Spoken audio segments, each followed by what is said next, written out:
ब्रेकनंतर बुलेटिनमध्ये तुमचं स्वागत आणि आता एक सविस्तर बातमी पाहूयात। पुण्याच्या कसबा पेठेतील बहुचर्चित असलेल्या शेख सल्ला दर्ग्याच्या अनधिकृत बांधकामावरती आज कारवाई होण्याची शक्यता आहे। 2000पेक्षा अधिक मुस्लिम समाज दर्ग्याच्या बाहेर जमा झाला असून परिसरात पोलिसांचा मोठा फौजफाटा तैनात करण्यात आलाय।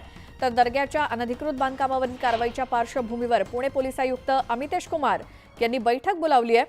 या बैठकीला मनपा अधिकारी आणि सामाजिक कार्यकर्ते उपस्थित राहणार आहेत।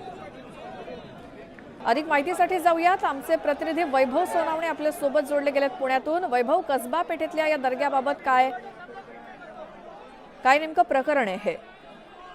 श्वेता, कसबा पेठेतलं हे प्रार्थनास्थळ जे गेले 6 महिने जवळपास अनधिकृत बांधकामाचा विषय जो आहे तो या सगळ्या प्रार्थनास्थळाच्या बाबतीतला चर्चेला होता। अनेकदा बैठका ज्या आहेत पोलीस महापालिकेचे अधिकारी आणि या प्रार्थनास्थळाचे पदाधिकारी जे आहेत यांच्यामध्ये बैठका झालेल्या होत्या। अनधिकृत बांधकाम हे काढून घेण्याबाबत वेळोवेळी सूचना ज्या आहेत त्या देण्यात आलेल्या होत्या। मात्र तरी सुद्धा हे बांधकाम न काढून घेण्याच्या मुद्द्यावर पदाधिकारी जे आहेत या प्रार्थनास्थळाचे ते ठाम होते आणि या सगळ्या पार्श्वभूमीवरती कारवाई करण्यासाठी काल रात्री उशिरा मोठा पोलीस फौजफाटा जो आहे तो त्या ठिकाणी पुणे महापालिकेने मागवलेला होता।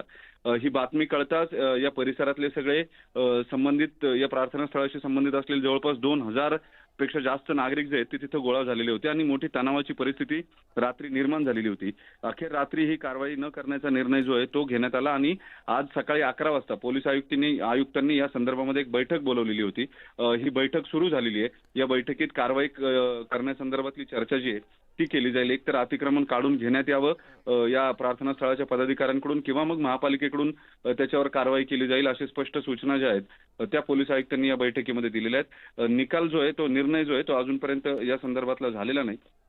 मात्र प्रशासनाकडून आता कारवाई केली जाणार हे जवळपास निश्चित झालेलं आहे। पदाधिकाऱ्यांकडून या सगळ्या बाबतीमध्ये काय भूमिका घेतली जाते हे पाहणं महत्त्वाचं आहे। या सगळ्याचा शहरभर प्रचंड मोठा तणाव जो आहे तो तयार झालेला आहे। कम्युनल स्ट्रेस ज्याला म्हटलं जातं, जातीय तणाव जो आहे तो निर्माण झालेला आहे। त्याच्यामुळे शहरात काहीसं चिंतेचं वातावरण आहे।